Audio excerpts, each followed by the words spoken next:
हाँ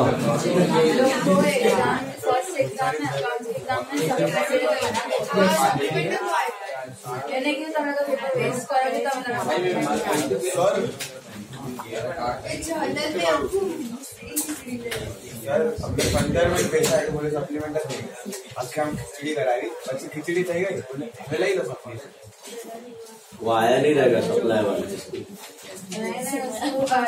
बढ़ा दो उधर का नहीं लेकिन बोला कि तुम कोई भी एग्जाम में सप्लीमेंट नहीं सप्लायर आया नहीं रहेगा टेबल पर नहीं दिख रहा था फिर आया रहेगा फिर कुछ भी बहाना करेगा वो भी नहीं दिया इंग्लिश में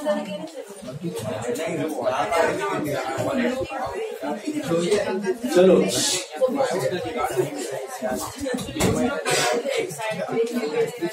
final accounts now listen carefully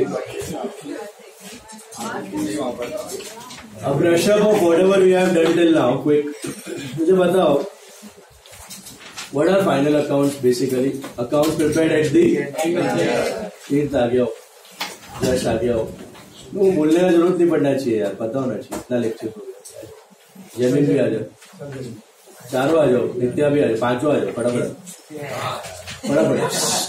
चलो फटाफट quick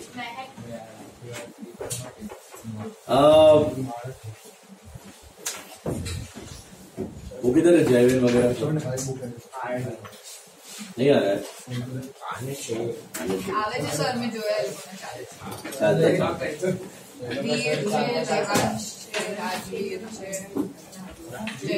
Rajveer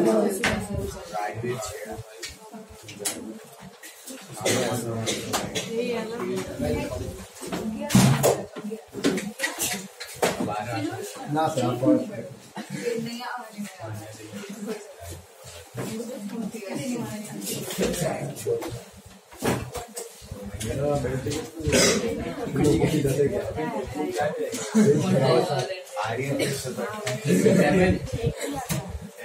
Quiet now, listen.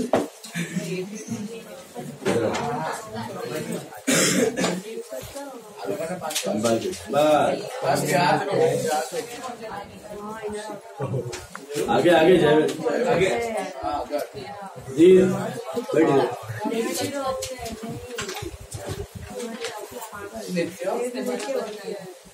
नित्य के अंदर ये नित्य आ गया ये भी नित्य संगीत कम आएगा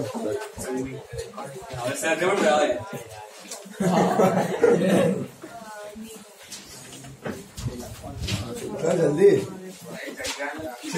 अगर आए final accounts What are final accounts? Final accounts are nothing but accounts prepared at the end of the year. बराबर है? Are they compulsorily supposed to be made at the end of the year? No. You can make final accounts whenever you want them, right? Whenever you want them, you can make it on half yearly basis. You can make it on quarterly basis. You can make it on monthly basis, weekly basis. Is it clear? Whenever you want, you can make the final accounts. But generally, it is made at the end of the year to find out what? Two items. To find out profit or loss and the value of business. That is assets and liability. दो चीजें पता करें, right? Then we saw the question consists of two parts. That is a trial balance and some adjustments. What is a trial balance? What's your regular accounting process? You very first start with journal. And from there you post the entries into ledger. This process continues for a span of 12 months. At the end of 12th month, you take all the ledger balances, you take all the closing balances of ledger and you make a list of those balances. What is that list called? Trial balance. Now with the help of that list, you can make the final accounts directly. Way final accounts बनाते वक्त answer में अब क्या बनाते? What do we prepare on the actually at the time of final? You make trading account, you make profit and loss account, and you make balance sheet. Why do we make trading and P&L account? What is the motto for preparing trading and P&L? Indirect expense or direct expense. Why do we make trading account? Result of trading account, gross profit. What is the motto of P&L? What is the result of P&L? Or net loss. Gross profit or gross loss. So trading and P&L are made to prepare gross profit and net profit. What items go in trading account? All the Direct expense. direct income and direct expense. There is only one direct income. Sales. And what are direct expenses? You remember the mantra? Purchase and Expenses related to purchase or production of goods. Those are termed as direct expenses. Right? जैसे कि purchase हो गया, carriage हो गया, freight हो गया, royalty हो गया, अनलोडिंग चार्जेस हो गया, क्लियरिंग चार्जेस हो गया, इंपोर्ट ड्यूटी हो गया, फैक्ट्री एक्सपेंसेस हो गया, gas water electricity heating lighting हो गया, ये सब ट्रेडिंग. बराबर. पीएनएल में क्या जाएगा? All the indirect incomes and indirect expenses. What are indirect incomes for a trading business? All the incomes apart from sales. Sales को छोड़ के जो भी इनकम है वो किधर जाने वाला है? PNL. Commission received, interest received, discount received, rent received, interest received, सब. What about expenses? Which type of expenses go to PNL? Indirect expenses. महामंत्र क्या है उसका? नॉट रिलेटेड टू परचेज और production of goods. Purchase production से related ना हो, वो सारे के सारे पीएनएल. जैसे कि ऑफिस से रिलेटेड है, सेलिंग एंड डिस्ट्रीब्यूशन का है, फाइनेंस का हो गया, लॉसेस हो गया, ओके, इरेगुलर एक्सपेंस हो गया, फाइन्स हो गया, पेनल्टी हो गया, ये सारा का सारा खर्चा PNL. Examples: office salary, office expenses और रेंट, आपका स्टेशनरी हो गया, पोस्टेज टेलीग्राम हो गया, कैरेज आउटवर्ड हो गया, एडवर्टाइजमेंट हो गया, बैड डेट्स हो गया, डिस्काउंट अलाउड हो गया, bank charges, bank commission, miscellaneous expenses. All these are part of what? PL, indirect expenses. बराबर है? याद आ रहा है? ये सब किया था कुछ सालों पहले. Then balance sheet. What do we show under balance sheet? All the assets and all the liabilities. Assets में कौन से होते हैं? एक तो intangible हो जाते हैं, फिर tangible fixed assets हो जाते हैं, फिर investments हो जाते हैं और current assets हो जाते हैं. Short term assets. Life is 1 year और less. Stock, debtors, cash, bank, okay, bills receivable. Then liabilities. Liabilities में सबसे पहला item what are you supposed to? Capital. Very first item on the liability side you write is capital. Then after capital you go to loans, okay, reserves, उसके बाद loans. Capital में सब है. Capital is drawings at net profit.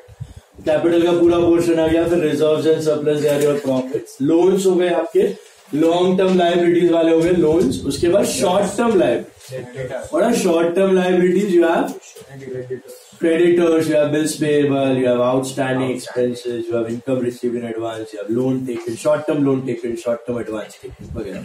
बराबर है?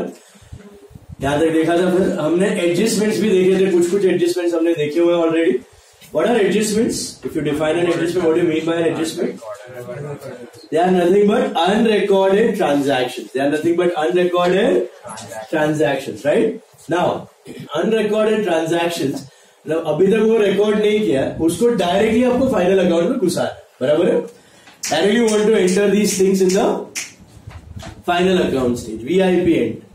So adjustments has got how many effects? 1 or 2? Why 2 effects? Unrecorded. So every entry has got 2 aspects, debit and credit.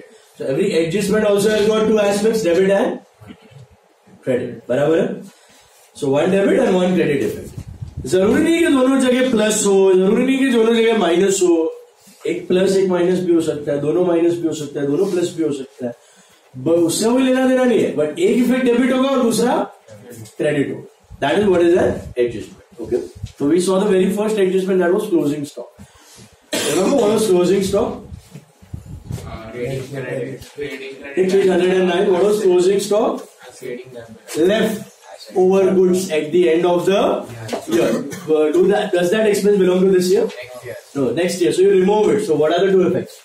Credit and assets. Trading, credit and assets. Take page 109. Your notes. Take page 109 फटाफट. 110 बाजू वाला. Trading credit and assets मिला आपको? All of you got that? Then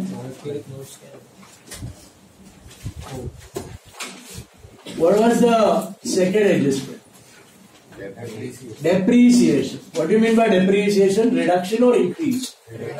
Reduction in the value of asset, right? Reduction in the value of asset. So, what is the journal entry for depreciation? Depreciation account debit to asset account. You want to enter this directly in the final account state. What are the two aspects, two effects of depreciation? P&L debit. P&L debit because it's your expense and what? Minus from assets. Minus from assets, right? Asset का value बढ़ रही है, कम हो रहा है, कम हो रहा है. So depreciation is P&L debit and less from respective asset, right? Comfortable with that? Appreciation. What is appreciation? Increase in the value of asset. Increase in the value of asset. So asset बढ़ा. What are the two effects of that? P&L credit. P&L credit because that's your income. And add to respective asset because the value of asset is increasing. Entry क्या है उसकी? Asset to appreciation. It is asset बढ़ा तो debit and appreciation that's your income. Asset to appreciation, add to asset and P&L credit. याद आया? फिर हमने देखा था चौथा adjustment that was outstanding expense. What are outstanding expenses?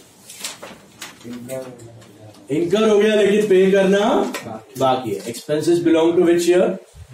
This year, current year. So what are you supposed to do? Add to respective expense. Add to respective expense and liability. Journal entry क्या है इसकी? Expense to outstanding. Expense बढ़ा तो debit, liability बढ़ी तो credit. It's just like purchase to credit. Add to expense, liability, right? Accrual basis, incurred expense. Prepaid expense, next one. What are the two aspects of prepaid expense? Prepaid में ज़्यादा पे कर दिया, इस साल को belong नहीं करता तो हटाओ. Minus from respective expense and assets. Outstanding क्या करते हो? Add and liability. Prepaid क्या करते हो?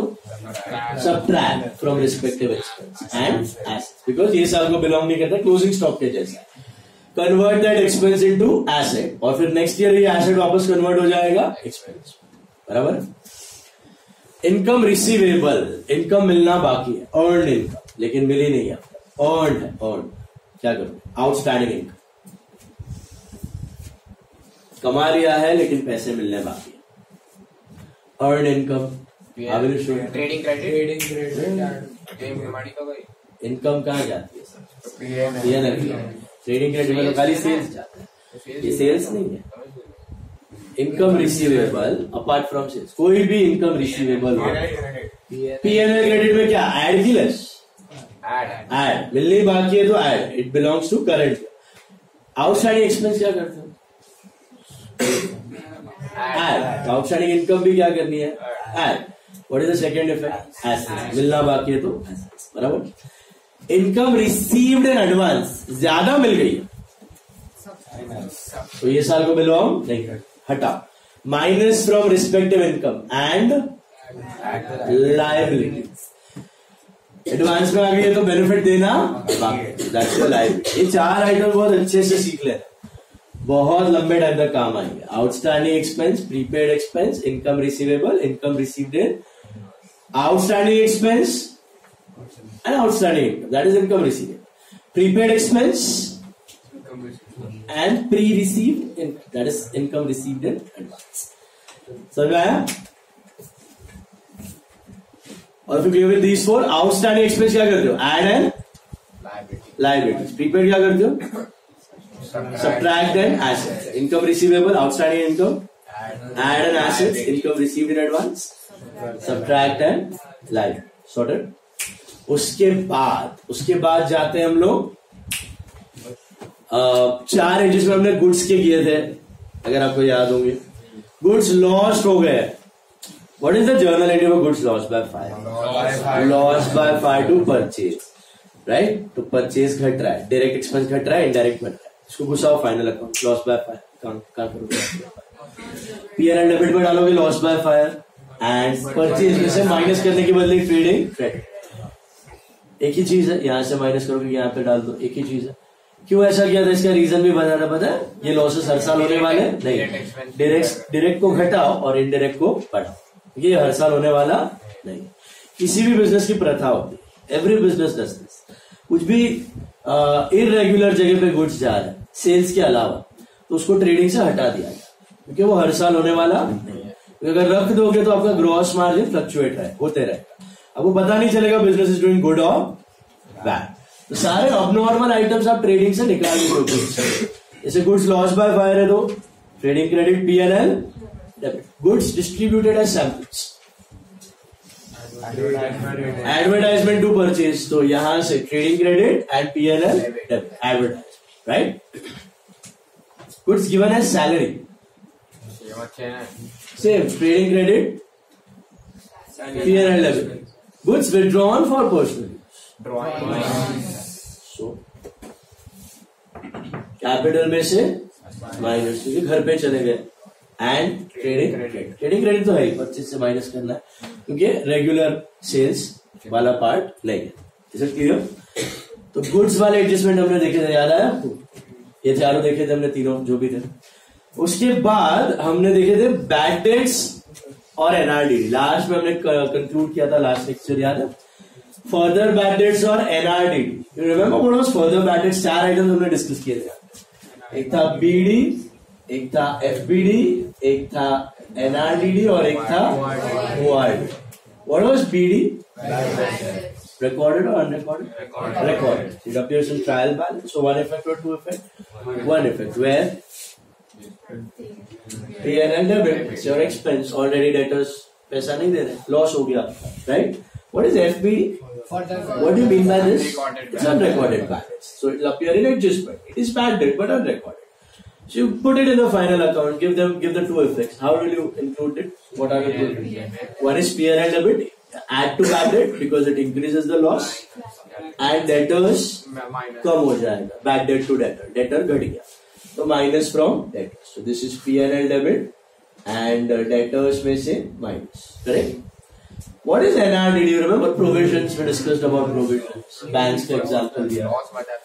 Advance में आप losses दिखा देते हो, क्यों दिखा देते हो? As per conservative. Next year होने वाला loss अभी से दिखा दो, कुछ मैजिक नहीं है, जो नेक्स्ट ईयर का लॉस था वो अभी दिखा दिया तो नेक्स्ट ईयर उतना लॉस कम हो जाएगा। सो एनआरडीडी का दो इफेक्ट्स, क्या होगा एनआरडीडी का दो इफेक्ट्स, इस साल के लॉस को बढ़ाएगा तो P&L डेबिट, ये भी ऐड और ये भी ऐड कर दो, ये बैड डेट और ये एफपीडी और एनआरडीडी सबके सब आपके लॉस को क्या कर रहे हैं, बढ़ा रहे हैं, इंक्रीज कर रहे हैं। और सेकेंड इफेक्ट क्या होगा एनआरडीडी, ये भी लेस फ्रॉम डेटर्स।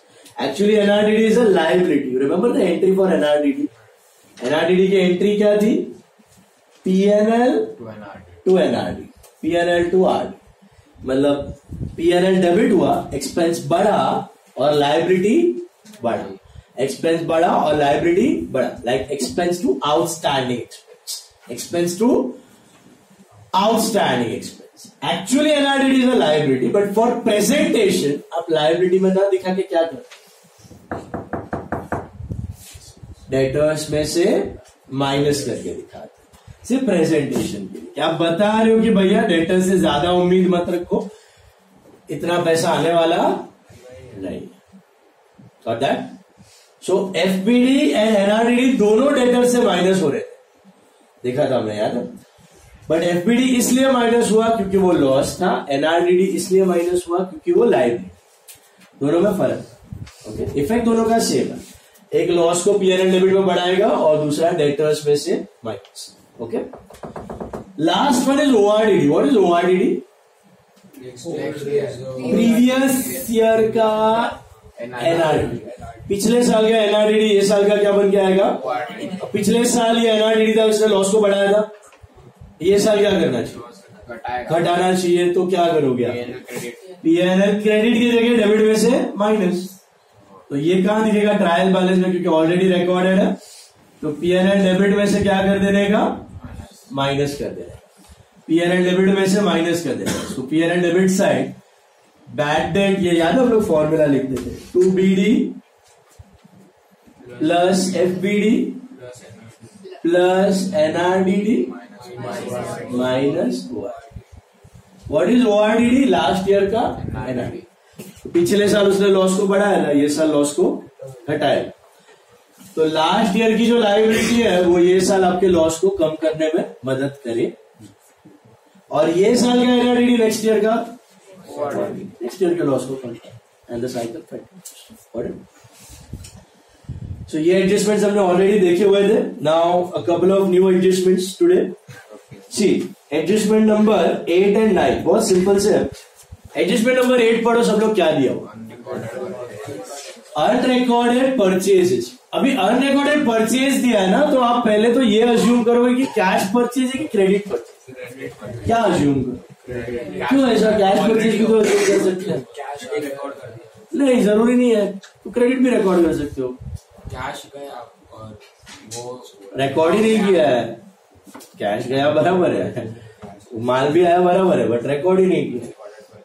हो सकते हैं दोनों एडजस्टमेंट में आ सकते हैं, कैश परचेज भी अनरिकॉर्डेड हो सकता है, क्रेडिट परचेज भी अनरिकॉर्डेड हो सकता है, लेकिन कुछ इन्फो नहीं दिया, तो आप क्या अज्यूम करो? Credit purchase, because 90% of the transactions in trading business happen on credit, so majority wins. तो आप अज्यूम करते हो कि ये credit purchase. Okay, what is the entry for credit purchase? आपको मैंने बोला था यार, adjustments are nothing but normal journal entries. इनको आपको घुसा रहा है फाइनल अकाउंट, अभी तक उनको एंट्री नहीं मिली, तो ये परचेज टू क्रेडिटर की एंट्री, इसको डालना है फाइनल अकाउंट। कैसे डालना? ये रिकॉर्ड करना भूल गए, 5000 का परचेज था, ये घुसाना भूल गए, घुसाओ। परचेज क्या होगा? रिकॉर्ड करोगे तो बढ़ेगा घटेगा? बढ़ेगा ना, तो add to purchase and creditors मतलब उधार, बढ़ेगा घटेगा? बढ़ेगा, और माल खरीदा तो और उधार बढ़ेगा, तो इफेक्ट क्या होगा? Add to purchase and add to creditors, add to purchase under trading debit, add to creditors under liability. Did you understand? समझा ये एडजस्टमेंट? व्हाट इफ एनएम में पूछा जाता है, what if it was a cash purchase, unrecorded cash purchase, घटेगा। इसको कैसे घुसाओगे? Purchase में ऐड करोगे, परचेज तो बड़ा, डेटर माइनस नहीं क्रेडिटर माइनस कैश कर दो, सामने है ना कैश, कैश आया कि गया? तो प्लस की माइनस, कैश घट गया बिजनेस में से, minus from cash. Is it clear? Purchase to cash